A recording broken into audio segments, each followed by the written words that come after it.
They thought the alien fleet was already dead, surrounded, outnumbered, forgotten by the galaxy. No allies, no escape. Then something impossible happened. A species no one trusted. A species known for chaos. A species called humans. This is the story of how an alien fleet was doomed until humans arrived to help. The war began far from Earth, in a quiet part of space where no human ship had ever traveled. The alien fleet of the Krillin Union was old but proud. Their ships were large, slow, and built for defense, not speed. For centuries, the Krillins believed war was no longer needed. They trusted treaties. They trusted peace. They were wrong. Without warning, the enemy arrived. Dark ships tore through space like shadows. They were sharp, fast, and deadly. Their weapons burned blue and cut through Krillin shields as if they were paper. The Krillin commanders had no time to understand who the attackers were or why they came. One moment, the fleet was moving in formation. The next moment, explosions filled the stars. Ship after ship was destroyed. The Krillins fought back, but their weapons were weak compared to the enemy's technology. Communication lines failed. Engines were damaged. Panic spread across the fleet. Admiral Varric stood on the command deck of the flagship, watching the battle unfold on the main screen. His eyes showed fear, something no Krillin leader wanted others to see. "We are losing," one officer said quietly. Varric already knew. Half the fleet was gone. The rest would not last long. "We must send a distress signal," another officer said. "To anyone." Varric hesitated. The Krillins had few allies left. Most nearby civilizations were small and afraid. Some would not answer. Some could not help. But there was one unknown species, humans. They were new to the galactic stage, loud, emotional, dangerous, according to many reports. The Krillins had avoided them, unsure if humans were friends or future enemies. Still, death was closer than fear. "Send the signal," Varric ordered. "Broadcast it wide." The signal shot into space, a cry of desperation traveling faster than the fleet itself. Minutes passed. The enemy closed in. Explosions shook the flagship. Lights flickered. A nearby cruiser broke apart, its remains drifting silently into the void. "This is the end," one officer whispered, far away on the edge of human space. The signal was received. Captain Elias Grant was reviewing routine patrol data when alarms sounded across the bridge. A known distress signal detected, an operator said. "Origin, non-human." Grant leaned forward. "Put it on screen." The message was broken and filled with static, but the meaning was clear. A fleet was under attack. They were asking for help. "Location?" Grant asked. "Outside known." "Human trade routes?" The navigator replied. "Risk level high." The bridge fell silent. Human command protocols were strict. No orders had been given. No alliance existed with the Krillins. Entering unknown space could mean war. Grant looked at his crew. Young faces, nervous eyes. "Ready hints. We don't leave people to die," he said calmly. "But sir," an officer replied, "they're aliens. We don't even know who's attacking them." Grant nodded. "Then we'll find out." He opened a channel to nearby human ships. Within minutes, responses came in. Not questions, not excuses, only confirmations. Engines ignited across the human task force. Sleek ships turned toward the unknown. Weapon systems powered up. Shields strengthened. Humans moved fast when lives were on the line. Back at the Krillin fleet, hope was almost gone. Enemy ships surrounded the flagship. Power levels dropped. Escape was impossible. Then something strange appeared on the scanners. Multiple warp signatures. Fast. Very fast. "What is that?" a Krillin officer asked. Before anyone could answer, space tore open. Human ships arrived like thunder. They did not hesitate. Missiles launched the moment they exited warp. Railguns fired in perfect rhythm. Human ships moved aggressively, charging straight into enemy lines instead of pulling back. The enemy fleet was not ready. Several dark ships exploded within seconds. Human pilots flew with reckless precision, dodging fire that should have killed them. "They are insane," a Krillin officer said in disbelief. Admiral Varric watched as the humans fought like a storm, loud and unstoppable. For the first time since the attack began, the enemy was retreating. The battle was not over, but the Krillins were no longer alone. And somewhere deep in the darkness of space, the enemy realized they had made a terrible mistake. Asterisk, the battlefield changed in minutes. Human ships moved in sharp lines, not in slow circles like the Krillin fleet. They attacked from many angles at once. Their weapons were loud and fast, filling space with fire and metal. Enemy ships tried to adjust, but humans did not fight like any species they had faced before. They are not defending, one Krillin officer said. They are hunting. Admiral Varrick watched in shock. Human ships pushed forward again and again. Even when their shields took heavy hits, instead of pulling back, they moved closer. Firing at point-blank range, enemy commanders reacted with confusion. Their ships were built to fight cautious enemies, not ones that charged without fear. Formation broke. Communication failed. Panic spread among them now. On the human flagship, Captain Elias Grant stood calm. Target their engines first, he ordered, then their command ships. Human pilots answered instantly. Small fighter crafts slipped between larger enemy vessels. Firing into weak points, explosions followed. One enemy carrier lost power and drifted helplessly. Another tried to jump to warp, but failed.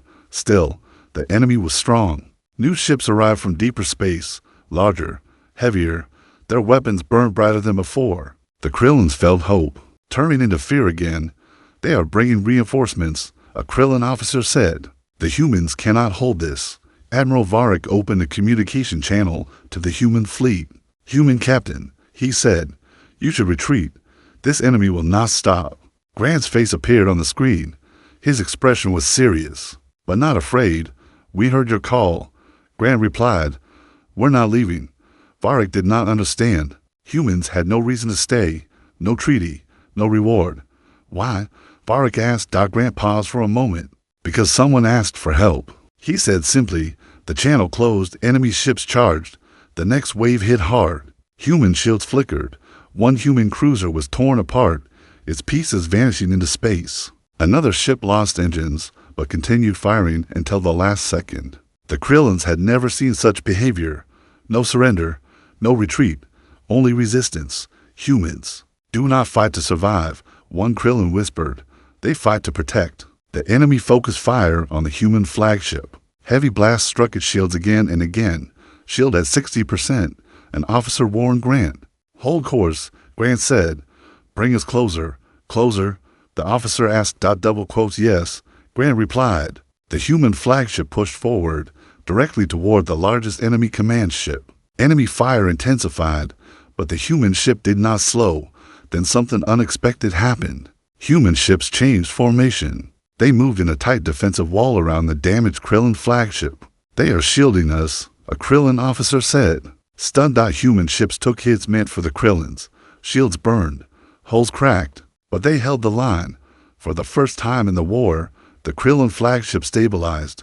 Repairs began. Weapons recharged. Admiral Varrick felt something unfamiliar. Trust. The humans launched their final push. A coordinated strike hit the enemy command ship. Missiles pierced its core. Railgun fire shattered its structure. The ship exploded. The enemy fleet froze. Then they ran. Warp signatures flared across space as enemy ships escaped in all directions. Silence followed, broken only by drifting wreckage and fading energy trails. The battle was over. The Krillin fleet survived. Human ships regrouped. Some were damaged. Some were gone. Grant stood quietly on the bridge, watching the aftermath. We lost 3 ships. An officer said softly. Grant nodded. Logged the names. The Krillin flagship opened communication again. Admiral Varrick looked at the human captain with deep respect. You saved us, Varrick said. We will not forget this. Grant shook his head slightly. Just doing what we do, he replied. But far away, hidden beyond sensors and stars, the enemy watched. They studied the recordings. They saw humans fight without fear. They saw humans protect strangers, and they understood something dangerous. If humans were willing to die for aliens they barely knew, then facing humanity would never be simple again. The war had only just begun. The silence after the battle felt heavy. Broken ships floated across space like dead stars. Human and Krillin crews worked together, sharing tools, energy, and repair drones. No one spoke much. Everyone knew the fight was not finished. Admiral Varrick watched human engineers move through the damaged Krillin flagship. They were fast, direct, and fearless. They climbed through broken halls without hesitation, helping injured Krillins as if they were their own. These humans, Varric said quietly. They act as if this is normal. A Krillin officer nodded. They do not ask permission to care. On the human flagship, Captain Grant received a secure transmission from Earth Command. The message was short. A known enemy confirmed. No prior contact. High threat. Proceed with caution. Grant frowned. That told him nothing useful. Run full scans on enemy wreckage, he ordered. I want to know who we're dealing with. Human drones moved across the battlefield, collecting fragments and data from destroyed enemy ships. What they found disturbed everyone. The enemy ships were not built like normal machines. Their metal looked grown, not forged. Power systems were woven into the hull itself. Weapons were connected directly to organic control nodes. They're not just ships, a human scientist said. They're alive, or partly alive. The Krillins reacted with fear. We know legends, Varric said, ancient stories. A species that merges flesh and machine. Stories are not enough, Grant replied. We need facts. The data revealed a name used in old signals and lost records. The Vorkal, a species believed to be extinct. They did not build technology, they became it. The Vorkal did not conquer for land or resources. They attacked civilizations, absorbed their technology, and improved themselves. Every war made them stronger. They evolved through conflict, a Krillin historian said. Fighting them only teaches them. Grant crossed his arms. Then why did they run? No one answered. Far from the battlefield, deep in dark space, the Vorkal gathered. Their command mind reviewed the battle. Human weapons, human tactics, human behavior. Humans are inefficient, one voice said. They take damage willingly. Another voice responded. They protect weaker units, emotion-driven, said a third. The Vorkal did not feel fear, but they felt something new. Uncertainty. Humans did not fight like logic-based species. They made choices that had no clear survival benefit. They sacrificed valuable units to save strangers. This made them dangerous. New priority, the command mind decided. Study humans, adapt. Back with the fleet, Grant met Admiral Varric in person for the first time. The two leaders stood face to face, different in every way. We cannot return to Krillin space yet, Varric said. The Vorkal will follow. Grant nodded. Then, we don't run. You would fight them again? Varric asked. Grant looked at the stars. They came looking for victims, he said. They found soldiers. Human command sent another message. More Vorkal fleets were moving. Multiple directions. Multiple targets. Not just Krillin worlds. Human colonies were also in danger. The war was expanding. Grant gathered his officers. We protect everyone in this sector, he said. Human, Krillin, or anyone else. That's a big promise, one officer said. Grant smiled slightly. Humans make those. As the combined fleet prepared to move, a new signal appeared. A Vorkal transmission, clear, direct. Not a threat, not a demand, a warning. Humanity has been observed. Humanity will be tested. The message ended. No location. No time. Only intent. Admiral Varric felt cold fear. Grant felt something else. Determination. Because humanity had never backed away from a test. The warning did not stay a warning for long. Human. Sensors detected Vorkal movement near the outer human colonies. One system in particular stood out. A small world. Light defenses. Civilian population. The planet was called Haven. It was not a military base. It was a place for families, farmers, and miners. Children lived there. Schools, hospitals, people who had never seen war. The Vorkal fleet was moving straight toward it. Captain Grant received the update in silence. Around him, the bridge crew understood the meaning without words. They chose a weak target. A Krillin officer said, They want to study your response. Grant's jaw tightened. Then they'll learn the wrong lesson. The combined fleet changed course immediately. Human ships pushed engines beyond safe limits. Krillin vessels followed, struggling to keep pace. We won't arrive in time, a navigator warned. Grant looked at the distance and did the math. We will, he said, or we won't stop trying. On Haven, the sky was calm. Families went about their day, unaware of the danger racing toward them. No alarms, no panic. Then the warning sirens began. Unidentified ships, massive, fast. People ran. Emergency shelters open. Defense platforms activated, small and outdated. The Vorkal arrived like a nightmare. Their ships blocked the stars. Their weapons charged slowly, almost patiently, as if they were watching. They did not fire. They waited. "They're giving us time," a human commander on Haven said. "They want to see what we do." The first human defense shot struck a Verkal ship. The response was instant. Energy beams tore through defense platforms. Cities shook. Power grids failed. Grant's fleet dropped out of warp moments later. The site froze everyone. Haven was burning. Without waiting for orders, human ships split apart. Some moved to engage the Verkal fleet. Others rushed toward the planet, entering. Atmosphere under heavy fire. "They're going into the atmosphere," a Krillin officer shouted. "That's suicide." Human dropships burned as they descended. Some were lost.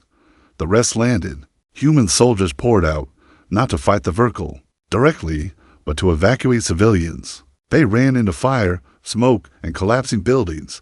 They carried children. They shielded the injured. They stayed behind so others could escape. Grant watched the feeds. His fists clenched. Verkal ships adjusted their tactics, their targeting. The evacuation, an officer said. Grant made his decision. "All ships," he ordered, "focus fire on the enemy fleet. Ignore defensive losses. That will expose us," someone warned. Grant's voice did not change. "Do it." Human ships moved between the Verkal and Haven. Shields flared, hulls cracked. Missiles launched at close range. The Krillins joined without hesitation. The space battle turned brutal. Verkal ships adapted quickly. Their weapons changed frequency. Their armor thickened. But they could not adapt to one thing: human refusal to abandon the ground. Even as ships fell, the evacuation continued. One human cruiser, engines destroyed, placed itself directly above a city, absorbing fire until it broke apart. The city survived. The Verkal command mind observed everything. Data flooded their systems. Humans valued civilian lives over military success. They sacrificed war assets to save non-combatants. This behavior was inefficient and impossible to predict. After hours of fighting, the Verkal fleet withdrew. Haven was damaged, but it was alive. Rescue ships filled the skies. Survivors cried. Soldiers collapsed from exhaustion. Grant finally allowed himself to sit. Admiral Varric contacted him. "They attacked your people," Varric said, "and you still protected others." Grant looked at the burning planet. "We don't choose who deserves saving," he said. "We just save them." Far away, the Verkal command mind processed the battle. Humans were not like other species. They did not fight to win. They fought to protect meaning itself. A new conclusion formed. Humans could not be broken by fear. They would have to be broken by force, and that would require everything the Verkal had. The galaxy began to change after Haven. News traveled fast. Videos of human ships shielding cities, soldiers carrying alien children, Krillin officers fighting beside humans. Species that once watched from a distance started to listen. They saw something new. Hope. Messages reached the human fleet from many worlds. Some asked questions. Some offered help. Some simply said thank you. Captain Grant stood before a growing star map filled with new signals. "They are responding," a Krillin officer said. "Worlds that never chose sides before." Grant nodded. "Then we don't stand alone anymore." Human command made a rare decision. They opened their war plans, not just to allies, to everyone. They shared tactics, defense designs, evacuation methods, and medical support systems. Humans did not hide their strength. They offered it. This confused many species. Power was usually guarded. Humans gave it away. Admiral Varric watched the reaction across the network. "They trust strangers," he said, "with their secrets." Grant replied, "Trust builds faster than fear." The Verkal noticed. Their scouts reported increasing coordination between species, shared patrols, joint fleets, combined defenses. "This is inefficient," one Verkal mind said. "It is emotional," another replied, "and it is spreading." The command mind concluded. The Verkal launched a massive offensive. Multiple fleets struck at once. Border worlds, trade routes, communication hubs. The galaxy burned. Human fleets split up, responding everywhere at once. They did not defend only their own worlds. They rushed to any signal of danger. Losses mounted. Human ships fell. Krillin vessels shattered. Other species paid heavy prices. But no world fell alone. On the human side, a new plan formed. Not a weapon, a stand. Grant gathered the leaders of allied species through a secure channel. "We cannot chase them forever," he said. We need to make them come to us. You want a final battle? A leader asked. Grant shook his head. I want a final choice. Humans selected a system. A dead star. No civilians. No cities. Only space. They broadcast a message across all channels. Open and clear. This is humanity, the signal said. We are here. If you want us, come. The message was risky. To honest. To bold. The Verkle received it. The command mind processed the meaning. Humans were challenging them. Openly. Publicly. This is a trap. One Verkle voice said. Yes. Another replied. But they are also waiting. The Verkle understood something important. If they ignored the challenge, more species would join the humans. If they attacked, they risked a known loss still.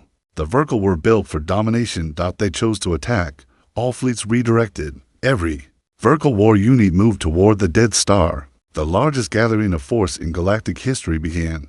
Allied fleets followed human command. Ships of different shapes and colors formed one massive armada. For the first time, the galaxy stood together. Before the battle, Grant walked the silent halls of his ship. An officer approached him. Are we strong enough? She asked. Grant looked at the assembled fleet on the screen. We are strong enough, he said, because we're not fighting alone. The dead star system filled with ships. The Verkle arrived. Dark, endless. The final test was about to begin. The dead star system became crowded with power. Allied ships formed long lines around the silent star. Human vessels stood at the center, with Krillin ships and others holding the flanks. Different shapes, different colors, one purpose, survive. Together, across the system, space twisted. The Verkle arrived. Hundreds of ships emerged, merging metal and flesh, moving like a single living body. Their presence felt heavy, like pressure on the mind. The battle began without words. Verkle weapons fired first. Waves of energy rushed forward, tearing through shields and hulls. Allied ships answered with everything they had. The system turned. In a fire, human ships moved fast, changing formation again and again. They did not fight in straight lines. They broke apart, rejoined, and struck from unexpected angles. The Verkle adapted. Their armor shifted.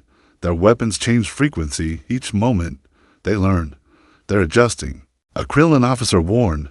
Grant stood steady. Let them, he said. Human ships began taking losses. One by one, Allied vessels fell. The Verkle pressed harder, pushing forward with growing confidence. They're winning, someone whispered. Grant activated a secure channel. Phase 2. He ordered. Human ships did something strange. They stopped attacking. Instead, they pulled back, forming a wide defensive ring. Verkle forces surged forward, believing the humans were retreating. They're falling back. A Verkle mind said, this is logical. Another replied. Then the trap closed. Human ships activated hidden modules. Energy barriers formed behind the Verkle fleet, cutting off retreat paths. At the same time, Allied ships surged inward, surrounding the enemy. The Verkle found themselves trapped, but they did not panic. They adapted again. Their ships fused together, forming massive war constructs. Firepower increased. Space shook. Allied lines began to crack. Grant watched damage reports rise. This was the moment. Release the signal, he said. Across the battlefield, a new transmission spread. Not a command, a message. Human ships began broadcasting records. Old images, old sounds. Human history, scenes of humans standing after disasters, helping each other after wars, rebuilding after loss, protecting the weak. The Verkle received it all. At first, it was meaningless. Then patterns appeared. Humans did not evolve by becoming stronger alone. They evolved by standing together. The Verkle command mind slowed. This data did not fit combat models. Why share weakness? One voice asked. Why show failure? Another said. Grant spoke. His voice carried on open channels. You learn by fighting, he said. We learn by surviving together. Human ships advanced again, this time not to destroy. They targeted control nodes, neural links, the living cores of Verkle constructs, precise, careful. The Verkle could not adapt fast enough. Their strength depended on unity of thought. Humans attacked that unity. One massive Verkle construct broke apart, its systems collapsing. Others followed. Confusion spread. For the first time, the Verkle command mind fractured. Individual units hesitated. Some stopped firing. The Allied fleets pressed forward. The Verkle began to fall back, but something remained. At the center of The enemy formation, a vast core ship powered up, older, stronger, smarter. The true heart of the VO are single quotes. Cal. Grant stared at it. This ends now, he said. The core ship charged its weapon, capable of destroying the entire system. Human ships moved forward. Every remaining vessel. They knew what was coming. They did not slow. The final choice was seconds away. The vertical core ship glowed brighter than a star, energy built inside it, pulling matter from space itself. If the weapon fired, everything would end.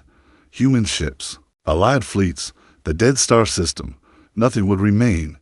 Grant knew this. Every captain knew it. Human ships moved forward anyway. They did not rush. They did not shout. They moved with calm purpose. All ships, Grant said softly, stay with me. The allied fleets tried to follow, but human ships took the lead. Many were damaged. Some barely held together. Still, they advanced. The vertical core mind observed this behavior. No retreat. No fear. Only approach. This action ensures destruction. A vertical voice stated, yes. Another replied, why continue? The answer did not exist in their logic. The core ship fired. A wave of energy surged outward. Human ships did something unexpected. They did not block it. They redirected it. Human engineers had studied the vertical technology. During every battle, they had learned how the energy flowed, how it searched for resistance. Human ships opened their shields in controlled patterns, bending the energy wave instead of stopping it. The blast twisted, splitting into streams that passed through empty space. Several human ships were lost, but the weapon failed. The vertical core ship overloaded. Its system struggled to adapt. Before it could fire again, Grant gave the final order. All ships, target the core. Non-lethal. The allied commanders hesitated. Non-lethal? Admiral Varric asked. Grant answered calmly. They don't need to die. Human weapons fired with precision, not to destroy, but to disable. Control nodes shattered. Neural links collapsed. The living systems inside the core ship screamed in confusion. Then was silent. The massive ship drifted. Power gone. Command gone. Across the system, vertical units froze. Without the core mind, they could not act. The battle ended. Not with fire. With silence. Human ships held position, weapons ready. Minutes passed. Then a signal came from the disabled core ship. Weak, broken, a single message. We do not understand. It said. Grant opened a channel. You don't have to, he replied. The vertical asked their final question. Why did you spare? U.S. Grant looked at the allied fleet on the screen. Ships from dozens of species, some damaged, some burning, all still standing. Because ending you would teach nothing, Grant said. Living with us will, the vertical core mind processed. This. No species had ever chosen mercy over victory. We were built to conquer, the vertical said. Without war, we have no purpose, Grant answered without hesitation. Then learn a new one. The vertical fleets powered down. They did not surrender. They stopped. In the days that followed, the galaxy changed forever. The vertical were isolated, studied, and slowly guided toward coexistence. It was not easy. Mistakes were made. Progress was slow. But war ended. The Krillin Union rebuilt with human help. Haven became a symbol, not of destruction, but of unity. New alliances formed, not through fear, but trust. Humans did not claim leadership. They refused it. They became something else, the species that answered calls. Years later, Admiral Varric stood beside Grant on a rebuilt station. The galaxy calls. You Guardians now, Varric said. Grant smiled slightly. We're just neighbors who show up. Across the stars, stories spread. Not about human strength. Not about human weapons, but about a species that ran toward danger, protected strangers, shared its power, and chose mercy when destruction was easier. The galaxy learned the truth too. Late to fear it, humanity was not the strongest force in the universe. It was something far more dangerous. Humanity cared, and once humans arrived to help, the galaxy was never the same again.